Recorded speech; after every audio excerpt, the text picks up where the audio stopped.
Today's lesson is Lesson 8, the Declaration of Independence. You have looked closely in the past lessons at all the gripes that the colonists had with British rule, as well as the tensions that had boiled over into violence. Today we arrive at the big moment. The colonies say enough is enough and declare independence from Great Britain. As you will see, this was not a decision that colonies took lightly. The leaders who signed the Declaration of Independence had to compromise on many issues in order to agree on splitting from Britain. Think for a minute about the compromises you might have to make if you're in your family during a day. Who gets to have the last slice of pizza? What movie will you watch on movie night? Will you give up your bed for Aunt Hetty without complaining when she comes to visit? What other compromises have you had to make? These decisions may seem important to you, but you will probably forget the outcomes before too long. Now imagine how difficult it must have been for the members of the Second Continental Congress to come to an agreement with the future of the United States, as well as their very lives, was at stake. If the colonists were not able to defeat the British, these men would be accused of treason and most likely put to death. But they did come to an agreement. When they approved the Declaration of Independence in the Pennsylvania State House on July 4th, 1776, the United States of America became the first country to break free of its European coloners and form a new nation. Let's take a look at three of the major issues the Founding Fathers had to hammer out during the creation and evolution of the Declaration of Independence. In early June of 1776, the Second Continental Congress appointed a group of 5 representatives to write a formal announcement of the colony's separation from Great Britain.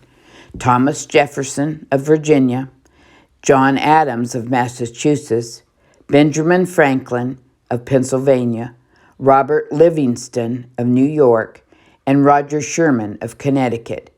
The Committee of 5, as they were called, first looked to Adams to write the Declaration, but he insisted it should be Thomas Jefferson, who was the youngest on the committee at age 33. Adams insisted on Jefferson for 3 reasons. Jefferson was from Virginia, which was the largest and most powerful colony. He was more popular and less controversial than Adams, who was known to be a bit of a troublemaker. And Jefferson was simply a better writer. John Adams could have taken the opportunity to make a name for himself by accepting the honor of writing the monument document, but he compromised in order to give the Declaration the best chance of being approved. It would need all the support that it could get to be passed by representatives from all 13 colonies.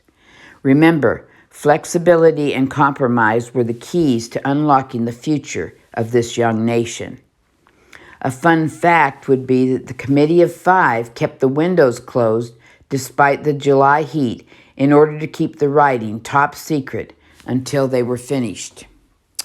An activity break would be for you to look up and listen to a dramatic reading of the Declaration of Independence. What emotions do you feel when you hear it? If you've had a hard time understanding it, maybe it's because it was written in 1776. And they didn't speak quite like we do today. You can find the Declaration written in modern English linked on the resource page in the front of your student notebook. That would be kind of neat to hear. The wording and content of the formal announcement were important. Not only would it go down in history, but remember, in order to be passed by the Congress, all the representatives had to agree on what was said. Thomas Jefferson wrote the Declaration in 3 main sections. The first section is a statement of what the purpose of government is in a perfect world. This is a section where you can find the famous words, "We hold these truths to be self-evident, that all men are created equal, that they are endowed by their Creator with certain unalienable rights, that among these are life, liberty, and the pursuit of happiness."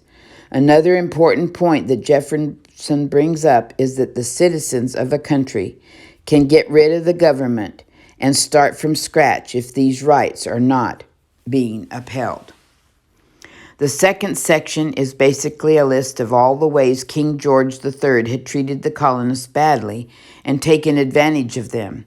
This list includes the more well-known things that we already talked about in past lessons, like taxing them unfairly. It also includes keeping immigrants out to keep the population down, sending the British Army in times of peace, and then refusing to let the courts convict British soldiers who committed crimes in the colonies, and not allowing the Congress to make its own laws to keep things running smoothly without the king's approval, which often never came. The last section is where Jefferson delivers the big blow. He explains all the ways the colonists have tried to compromise and keep the peace with England, and he mentions that King George III hasn't listened or made any compromises of his own. Because of this, British America, which is what they had been called, was absolved from all allegiance to the British crown. In other words, they were declaring themselves independent from Great Britain. Once Thomas Jefferson was finished writing the Declaration, it took him about 3 weeks. He showed it to the rest of the committee of 5. They discussed and edited it, making compromises all the way through the process in the hopes of getting the most support possible. When they felt hopeful that they had something that would be accepted by representatives from all 13 colonies, they presented it to the Second Continental Congress on July 1st, 1777. Overall, it was well received, but there was one major roadblock: the issue of slavery. Slavery and the Declaration. Jefferson included a section criticizing the institution of slavery and suggesting it should not be allowed in the new United States. After all, the beginning of the Declaration stated that all men are created equal. This might seem ironic because Jefferson owned slaves himself. He referred to slavery as a deplorable entanglement, a terrible problem, and yet never freed the enslaved individuals that he owned. It is hard to understand his reasoning, but we do not know that several states weren't ready for this major shift. Rather, we do know that several states weren't ready for the major shift. Regardless of what may have been normal in a culture, slavery is always wrong. Genesis 1 says that God created man and woman in his image. That means that all people have the same dignity, value, and worth. Slavery is wrong. The colonies, however, relied heavily on free slave labor to keep their cotton and tobacco farms running. The economy in the North and South depended on money made in the slave trade as well.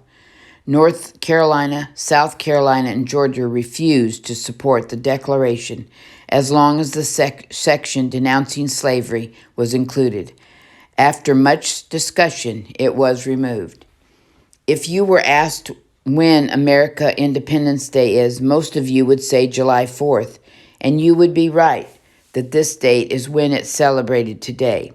What you may not know is the independence from Great Britain was actually declared 2 days before, on July 2nd, 1776. On this date, the Continental Congress voted on and passed what was called the Lee Act, which cut all ties with England. Discussion and compromise over the wording of the official Declaration of Independence continued over the next 2 days. On the morning of July 4th, an agreement was reached, and 12 of the 13 colonies voted to adopt Jefferson's Declaration. New York was the only colony not to vote, but a few weeks later it joined the rest of the colonies, making it unanimous. John Hancock, the president of the Continental Congress, signed the document with a flourish, and as they say, the rest is history. If someone asked you for your John Hancock, would you know what they were asking? John Hancock was the first to sign the Declaration of Independence, and he did so in a large, elegant script. As the story goes, he wanted King George III to be able to read it without his glasses. He probably would be surprised to know his name is still today equated with a person's signature, all because of that one signature. Compromises, large and small, had to be made at the turn during the process of writing and passing the Declaration of Independence. From deciding who would write it, what the wording would be, whether it would include a stand against the crime of slavery, to just argue about whether or not to keep the windows open. Looking back, we may not agree with every decision that was made, but we must give the Founding Fathers credit for having the wisdom to compromise in order to create this new nation. Something to talk about. You have come across several historical figures who came to realize that slavery was wrong, but were slave owners themselves. Benjamin Franklin, George Washington, and Thomas Jefferson. Do you agree with the decision to remove the passage concerning slavery from the Declaration of Independence? Why or why not? And this concludes our Lesson 8 about the Declaration of Independence.